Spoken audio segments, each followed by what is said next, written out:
230 Don't like that. something. You got to keep it fresh. Minisode 230 something. You got to keep it fresh. 230 something. We had a week off from minisodes. We took Jesse was gone, so we just took advantage and said, you know what? We're just gonna take a week from minisodes. Yeah. And I'm glad we did. Nobody needs that weird, quiet energy in a minisode. We get away with it. Two of you and me, we never get out of the loop. We get the whole time. Yeah, we get through it in the episode because we read all the letters, right? Right. But if we're just like, so what do you think about this? I don't know. Oh man, not much. We're just chilling. What are you up to? We just very, very low energy vibes, very chill vibes. Yeah, we're chill dudes. Yeah. Somebody has to accuse me of being a charlatan every 15 minutes for me to really get peppy. You know what I'm saying? Oh yeah. Well, all in due time, my friend. All in due time. I'm going to start today's episode.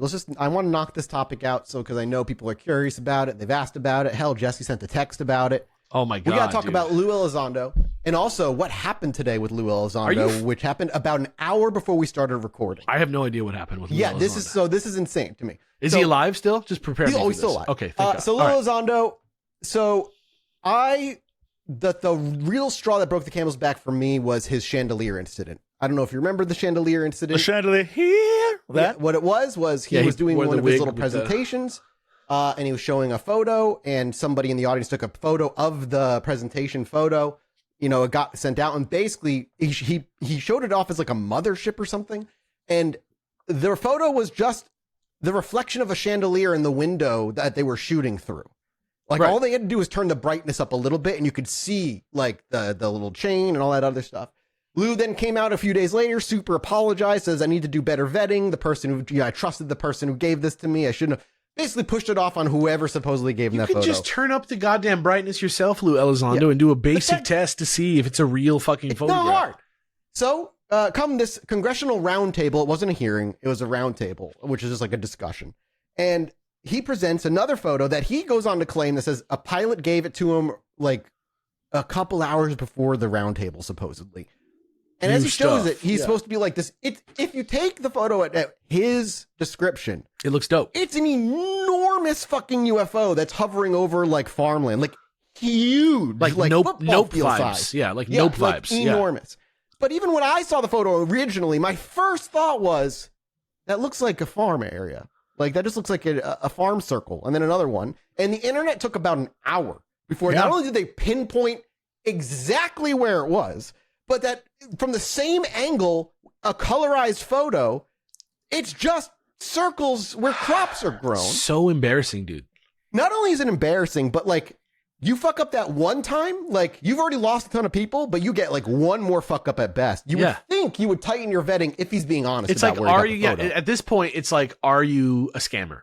Like, are you just like low key a scammer? Exactly. Like with so, and here's the other interesting thing too. In an interview with somebody who Mark, I forget what his name, Matthew Brown.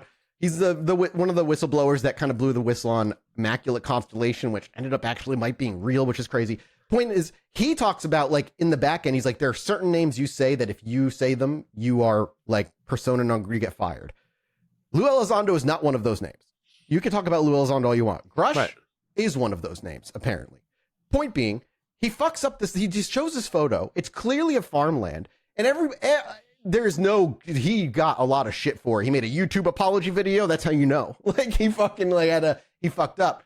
But today, right beforehand, the group of people that work with these people that provide whistleblower protection via lawyers and stuff, he was part of the board of that. He isn't anymore. Right. He was removed today, or stepped down today. There's a bunch of changes that are happening on that UAP board. This is the board that has had congressional meetings, and I'll go over what's coming up next. Christopher Mellon is now chairman of the board. Jordan Flowers, who I don't know, is executive director. There is a new doctor on the team, and it's Dr. Anna Brady Estevez. And I did some looking up on her, and she is a fascinating figure because she is purely within the science tech world. She was the program director at the U.S. National Science Foundation. She led a small business innovation research portfolio that focused on space tech, energy, chemical, environmental, and distribution ledgers. She also worked with blockchains when they were coming into existence. She worked with deep technology companies. Like, she's in the world of tech and has worked with air companies, companies called Meaty, Provivi, Ensight, all these other shit that I don't really recognize anyway, and within the government. And now she's led national level initiatives, including co-chairing in the U.S. Space Economy Interagency Working Group, which is included working with the interagency and private sector on space technologies, which include UAP related stuff, which is how she got brought on board to this thing. So she is now part of the UAP Disclosure Fund board as one of their leading scientists, as is Dr. Avi Loeb, which I know people have mixed opinions about him, which fair. He doesn't seem really like a faker, though. Yeah, but, you know, be it as you may, he's not the only one. Dr. Anna Brady Estevez is now as well. Lue Elizondo is leaving. Dr. Gary Nolan is leaving. And their former director of strategy, Matthew Ford, is also leaving. Wonder why? Yeah, I don't know why. I assume the Lue Elizondo thing had to have been from this last fuck up. That's my best guess, is like, we can't be taken seriously if you're just going to be doing this shit. He got bought by Reddit in the end, is what happened, you're telling me? He got bought by Reddit withen an hour. Like, yeah, it was so quick, dude. It was not a hard find. Like, it wasn't hard at all. What are we doing, Lou? That's why he's getting yeeted. Yuan Feng is now director of government affairs. They are UAPDF founder. Yuan passes the torch to executive director Jordan, and Lester Nair is director of operations. They've got a classified briefing with Congress the week of May 12th, so that's next week. They have 2 House hearings in the pipeline, and they're helping draft legislation right now with Congress to, you know, more UAP stuff. But the last time something was drawn up, the Schumer amendment, it got gutted right before it got passed. So I have very little faith, you know, that because Schumer had a whole UAP bill that the couple days before got extremely gutted.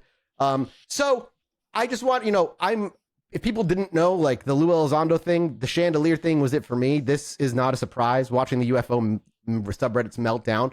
But there seems to have been an immediate consequence for his fuck up. Like the part of the shit that he's been with this whole time, that group of people who've been doing the congressional things, he's gone. He's out. He's done. So fucking crazy, dude. How embarrassing, dude. It's so embarrassing, dude. Like, it's so stupid. Like, are you serious? Like, it's hard to, you look at that photo and for 2 seconds go, maybe I shouldn't show this in front of Congress. I wanna give the dude the Benny of the D, right? But we can't. I did too, and I gave it to him for far too long. It took me, I should have, you know, the book should have been it for me, but I gave him a little bit more, and the chandelier was it. Yeah, it's just so I don't understand. Like, but he still works in the government, so I don't get what his angle is, because he still is working within the government.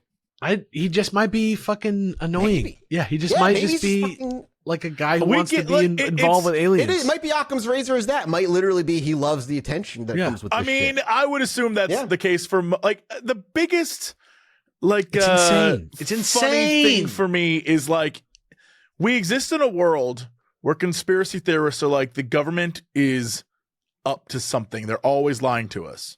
But all these dudes in the government with aliens, we should trust them. They're like, it telling always the truth. seems so hypocritical to me that we give them the benefit of the doubt. We don't. We shouldn't. That's the point. It's like the whole point is it's over. But the people who don't look into it do. It's over compartmentalized.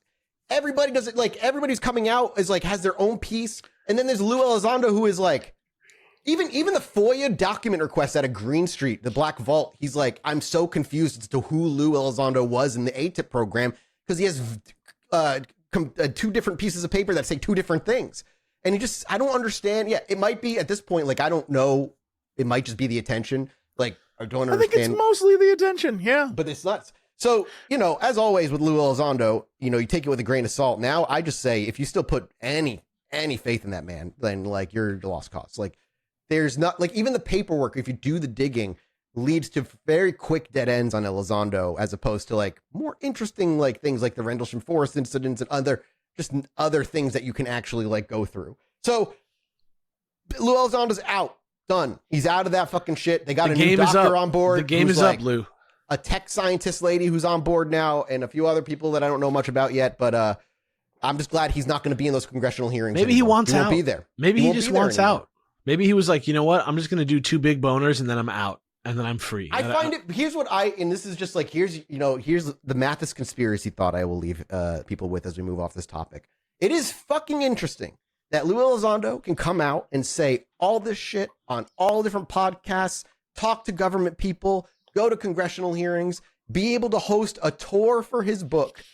Grush comes out once and he is removed from security clearance. His mental health records get leaked and he is persona non grata. We don't hear from him basically ever again. Yeah. Why is it so differently treated by the government ourselves? Just a food for thought. Doesn't mean anything, but it is interesting that like they both push for the same thing and one is treated with like freedom to do whatever and the other one is like security.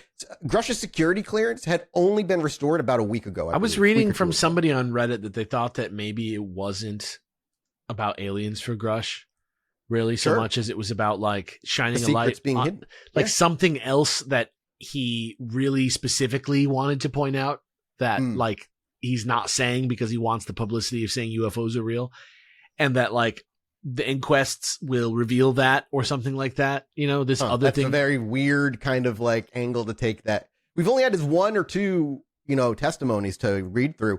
And even in Grush's testimony, remember the AP news clip of his testimony purposely edited out the mention of biologics when it's not edited out of NBC's or CBS's, which is also very super weird. Little weird things. Grush becomes persona non grata, but Lue Elizondo can go on and shout shit from the rooftops and nothing happens. It feels like a pretty much a Nintendo seal of approval on Grush. That's how it feels at this point. And then you do this. Fuck Elizondo, dude. Yeah. All right. I must stress, I had to go look at his Twitter account. Whose? Oh, Elizondo's, This is incredible. bro. This is incredible. The posted thing at the top is a Theodore Roosevelt quote that says, "It is not the critic who counts, not the man who points out how the strong man stumbles or where the doer of deeds could have done them better. The credit belongs to the man who is actually in the arena, whose face is marred by dust and sweat and blood, who strives valiantly, who errs, who comes short again and again because there is no effort without error or shortcoming. But who does not actually strive to do the deeds?" Like, it's nonsense. This man saw an opportunity in the UFO world to fill in a hero niche that people thought, like people clearly wanted. Same day, different post. As you know, I'm always the first to admit my mistakes, but this is not one of those times. The facts regarding the photo I shared from a private pilot, as I emphasized several times yesterday during the forum, are as follows. 1, the specific photo had only just been provided to me. It's not even a photo, bro. That morning, so prior instead to of the vetting forum. it, you just fucking presented it in Congress unvetted. 2, the photo had not yet been vetted. Like, bro, then why show it? Yeah, what are you doing? I want to lose my mind, bro. When we Here's have the thing. Like Tic Tac video, Mosul Orb, like actual government videos. You calm down. You don't understand. I was using really shoddy stuff. Dude. I was using really unverifiable evidence and presenting it as if it wasn't. That's why this is fine. Sorry, go ahead, Des. Jesse, you want to finish the rest of this? Isn't my fault tweet that you were reading? Oh, yeah, sure. 3, the dimensions I quoted were per the pilot's own assessment of what he saw based on altitude and experience. The purpose of me showing the photo was to illustrate the need for civilian and commercial pilots to have a central reporting mechanism to report potentially anomalous sightings. In this case, the pilot who took the photo using his own camera did not have a way to report what he believed was anomalous.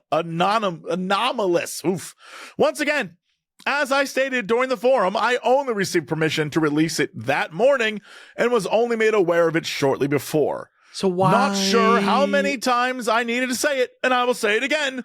The photo was not yet vetted, and I made that perfectly clear. So why use it, you dumb fucking idiot? Imagine if This illustrates a bigger point here.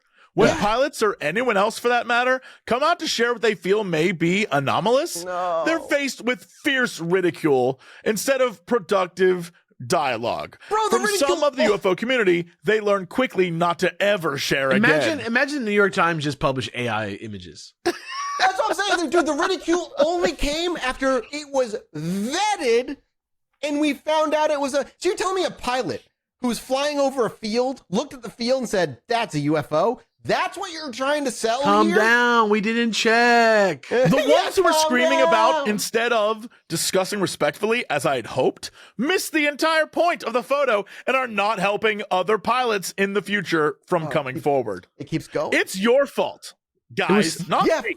It's Dude, not real. He's so mad. Okay, that's like every other fucking YouTuber apology. The best part is every comment is like, then why show an unvetted photo? Yeah, literally. Because it's unprofessional in any way you look at it. Truly paints him as wanting to be a hero of a story he never got to have. Right. And he saw the UFO world, and he saw it was still very like, had a lot of spots people were willing to believe. Hell, he bamboozled me for a little while. Fuck, like up until the book, I was like, I think Elizondo, maybe he says because he was crucial in getting certain videos out, like the 2017 Tic Tac video, because he did work in the government, but he overstated his role. But now I'm suspecting everything with his name on it. Now I'm less confident about everything that he's ever brought forward because that's of this. The problem. Like, yeah, of course. Like that's that's why this matters. Not anything, not some weird technicality that gets you off the hook. And here's the other conspiracy thought. If you're the government and you are hiding UFOs, you want this guy out there. Yeah, exactly. This guy is doing your job for you. Exactly. They don't even have to hire him. They don't have to be muddy the waters. Just let Lue Elizondo be the egocentric driven man he is. And you just get to watch the UFO world tear itself apart time and again. Ah, that's what makes this shit so annoying. It's extremely dumb. Dumb. What do you got? Take it away from me before I yell more.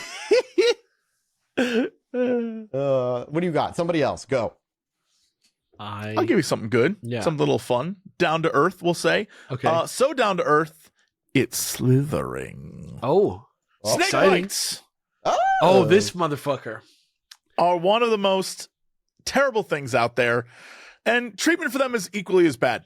In order to get anti-venom, scientists have to extract the venom from a snake, then inject it into a horse or a sheep, then harvest the antibodies from the animal to then use it to save a human bit by a snake. This is like some Batman shit. Batman it works. Shit. Yeah.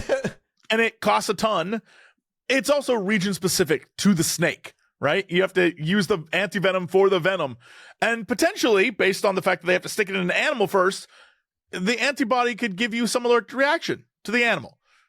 Well, now scientists have created a broadly protective antivenom, the most powerful ever, thanks to a man with an immunity to snake bites.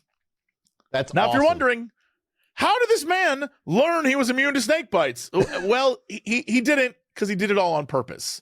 He spent nearly 2 decades deliberately building immunity by injecting himself with increasing doses of venom. Literally the Princess Bride. That's literally vaccines, Batman. Baby. Yeah. That's vaccines. From some of the most deadliest snakes, including black mamas, king cobras, and tiger snakes. This guy was probably fucking vibed out all the time. This guy probably had a rough couple of years. Oh, well, this is the thing. Over 100 exposures spanning 16 different species. This guy, Tim Fried, I think that's how you say his name, built up this remarkable resistance that no one else has achieved. And because of this, he donated some blood samples to Jacob Glanville and his team at Centavax, Inc. It's a hilarious idea. And now Centavax is funding this research to create what essentially would be a snake bite EpiPen that you could take with you in a backpack if you go hiking, and it just deals with any and all snake bites because of this one guy who was an absolute insane person. What was he doing? Like, how do you get the snakes? You just go to them?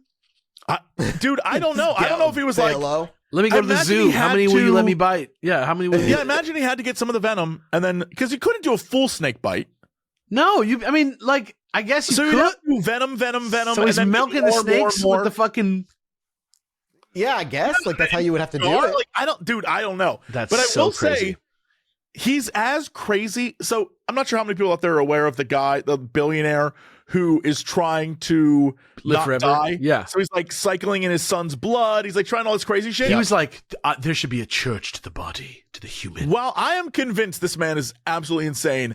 I think he's as insane as this guy that I hope we get to study his body at some point. Yeah, that's like Wayland from Guy Pearce when he makes, I'm David. I'm a new android. That's like his type of vibes. I hope that guy, just like this dude, Tim, they're weird. I'm going to experiment on myself. I'm fine with that. Go nuts, crazy people. Invest in yourself. Experiment. I don't care. Sometimes it pays off like this. So, anyway. Do what you want to your own body. Yeah, your own body. Have fun. Inside Freed's blood were antibodies forged through years of repeated exposure to lethal neurotoxins. That's so dumb. That's like hillbilly magic. That seems impossible. It really is. I guess his defenses in his body neutralize a broad range of snake venoms. By isolating and studying these unique antibodies, Glanville's team aimed to transform Freed's extreme personal experiment into a groundbreaking medical achievement, a universal human-derived antivenom. This guy's got to be a snake man. He's got to go be the new crocodile hunter. Yeah, he's kind of like Cobra Commander a little bit. Yeah. It's like I hope unreal. he has the cobra. Come on. He probably fucking sounds like that if he got bit by 100 snakes. Like this. Yeah, he has a little S at the end. Cards when I got bit by a king cobra in the throat. Glanville, however, issues a warning that when it comes to results, to be clear, we do not recommend self-immunization of snake venom to anyone. But it is tight that this guy did it and lived. That's pretty much it. They're like, yeah, it's cool this guy did it, but please don't. For the record, there are over 2.7 million cases of envenoming, which is a great word, by the way. That means snake and bite? 100,000 deaths per year from snake bites. Jesus Damn, Christ. I didn't realize that. I mean, 100,000 Yeah, deaths per year. Yeah. deaths in the globe. Yes. Yeah. Holy But fucking still, that's shit. like crazy considering you don't think often about like It's a lot of snakes deaths. getting you. That's like 4 baseball stadiums every year. Yep. It's crazy. Yeah, and 2.7 million people just getting bit. Boy. And still living, but like 2.7 getting bit? That's a insane. lot too. Yeah. I mean, I've been bit by a snake, but not by a venomous snake. So I've that's never been lucky. bit by a snake. They've been pretty chill I'm around not- me. yeah. Yeah, Even when I go I to still- like zoos and stuff, and they're like in your face. I'm when still they like cool go with to the snakes. snake exhibit, and they wrap around your arm and stuff. Snakes ain't my enemies, though. I still like them, even though they bit me. As a people, they bit me. Well, that's because a snake.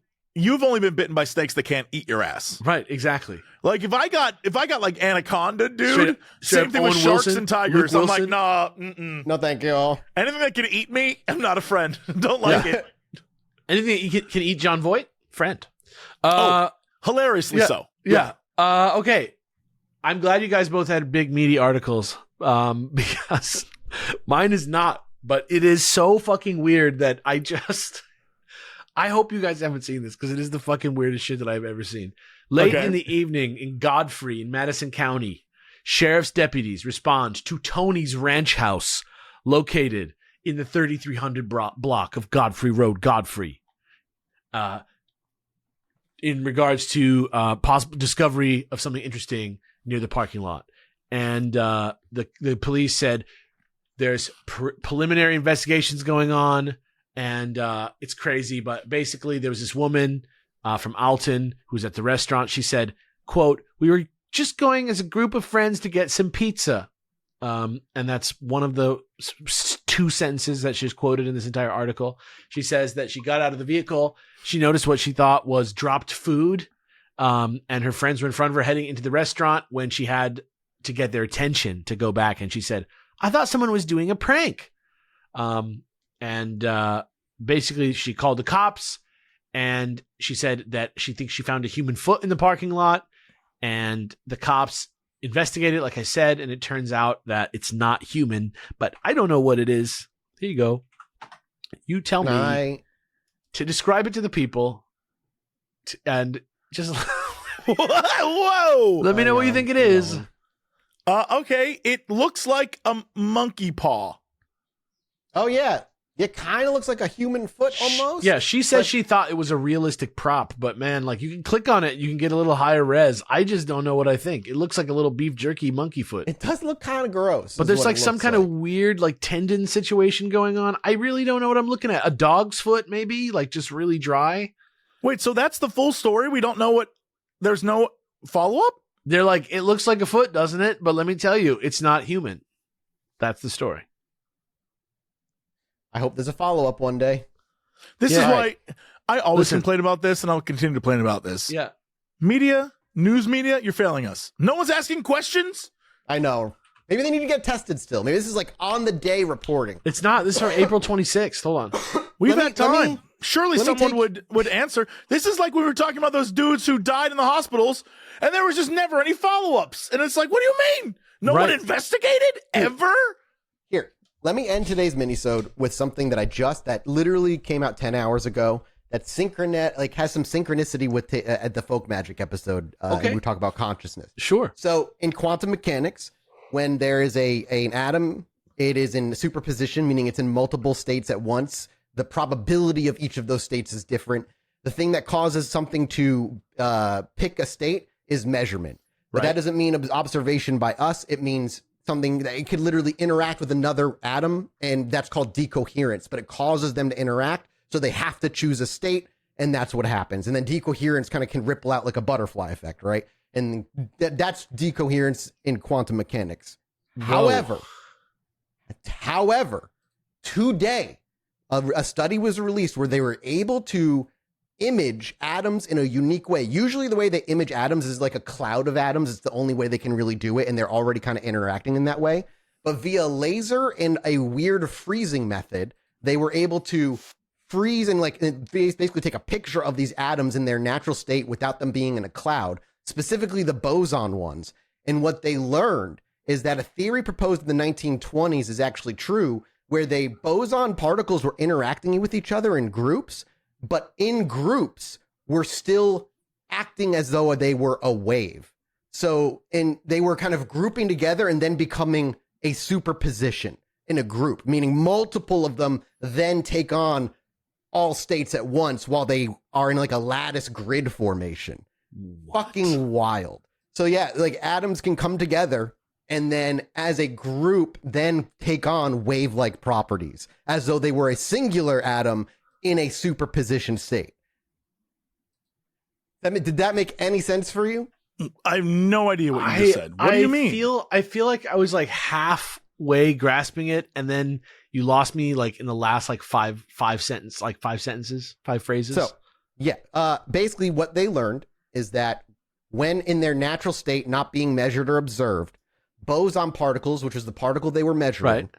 come together and interact. They come into groups, basically lattice-like, grid-like patterns. Okay. And then once they're in a group, instead of becoming non-wave-like and they're decohering because they're interacting, Right. they group up and then become wave-like. So while there's a group of atoms, they are now a wave and a particle as a group, as opposed to just being particles because they're interacting and now their superposition is forcing them to collapse. Does that make sense? I understand everything except for why their superposition would force them to collapse. Normally, when quantum objects interact or bump into something, they lose their quantum weirdness. Right. That's decoherence. It's like, so when they try to take a photo of it, they say it's like taking like a blurry photo and then making it sharp. It's just you're just saying it's the fact that they group together that keeps them together. Yeah, so then this is surprisingly, scientists saw that these atoms, while freely interacting in empty space, still behaved like waves. They didn't immediately lose their wave-like quantum properties, even though interactions were happening. So the particles were interacting with each other, but they weren't decohering. Scientists used to think interactions usually force quantum systems to quickly decohere, turning from wave-like to particle-like. But these atoms maintained their quantum wave-like nature clearly enough for scientists to actually photograph and confirm it visually. So these atoms were coming together and interacting, but still How do you photograph staying that? as a wave, which is a theory from the 20s. It's called validation of de Broglie's theory, which was 1924 when he proposed it. That's when he thought of it, but only now were they able to actually measure it. So even in the quantum world, they're interacting. This is, again, 10 hours old. I gave you the link to the article. There's a bunch of different articles out there that they are still remaining wave-like, Right. which they say just it proves that quantum wave properties aren't just fragile things that vanish at the slightest bump. Atoms can remain wave-like for longer than expected, even during interactions, opening new doors to understanding and harnessing quantum mechanics on a whole. So I don't know. I'm just saying it's interesting that this is I out keep today. thinking of like a PlayStation 5 or something like that. I keep thinking of the way that like things are handled, how like data is loaded and unloaded and becomes something different when you're not observing it. You know, I think about that analogy all the time, and like how they were talking about how the PS5 can like load stuff that you're not looking at faster, so you don't have to have loading screens and stuff like that. And then I wonder if like the rules of physics actually do change from time to time. Do you ever think about that? Well, what's fascinating maybe we're getting hardware updates on reality. You know what I mean? Like maybe the tech is changing, because that seems literally crazy. Quantum mechanics is studied separately than classical because they don't know how they connect. So they're just like totally separate things. But this, they say, potentially implies that reality is basically deeply more quantum than we realize. If even when interacting, particles are staying existing as both a wave and a particle, even though when they interact, they should decohere. So what it teaches us is that interaction does not automatically mean decoherence. That's fucking cool. I don't know what to do with it. It's just fucking mind. It's hard to like wrap your fucking brain around. Is this really a picture of it? Yeah, they have photos. They got like little laser photos of the particles, like in the article. But this pink shit is not it, right? No. Hang on. There's another article that I actually had before this one that I was just trying to read a couple of them to make sure I understood what was going on. This looks like some this right here. AI the live bubbles science and shit. Here's the live science article. Okay. And you scroll down a little bit. They kind of show diagram. Oh yeah. Okay. Interesting. Wow. So, research also captured images of lithium fermions, a type of particle that repels similar particles rather than bunching together. I don't know what any of this means. I'm trying to read it and like figure it out. And I got nothing. The best way I can break it down is quantum science. When you look at something, it collapses from wave and particle to particle. Anything interacting with it is the same as measuring it. No matter, you don't have to look at it. If it bumps into something, it causes it to be measured, aka pick wave or particle. This is showing that that's not actually always the case. They can interact with each other, bump into each other, but still stay wave and particle simultaneously in a state of superposition, which is literally impossible. Yeah, how quick? Yeah. Well, it's not impossible, clearly. But I mean, what does it it seemed mean, like it was a second ago. Let's put it that way. Yeah. Right. Yeah. It's what that means, like on a grander scale. I don't fucking know. Like, it just makes me think about that. Updates to the engine, updates to the hardware, different. Like the reality is like loading and unloading faster around us, but our observation of it is like part of the power. Well, I mean right. Like that's the other part of it is like, what is it like? At what point does collapse happen then? Right. Yeah. Is it different for every particle? Does nothing, like, can nothing be, it can only be when nothing is observing something? Well, here's the other part is atoms are 99% empty space. Right. They're just vibrating Which energy. So are we, right? Yeah, I guess that's the thing. Well, then exactly. It's like, what does that mean? Like, but yeah, like I don't understand. Yeah. They just says that the experiment just reinforces the idea that quantum behaviors like wave particle duality are not just theoretical constructs, but now observable phenomena. How do you observe something that's happening while it's not being observed? That's a part of the experiment I don't understand. Like, what the fuck are you talking about? And ice and freezing and then looking at what was frozen or something.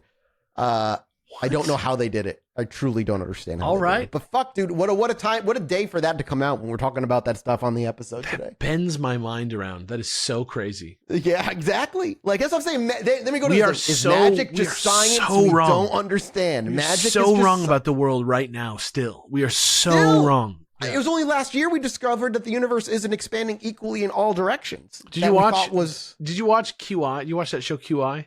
No. It's like a show where they just like talk about facts all the time. It's like yes, at your house actually, at your place. I have, yes. And literally they like did like a factoid one time because the show's been on for like, 2 decades or something, and they're like literally it's like something like I might be oversaying it, but it was something like 85% of the facts that we've said on the show are like no longer true or something like that.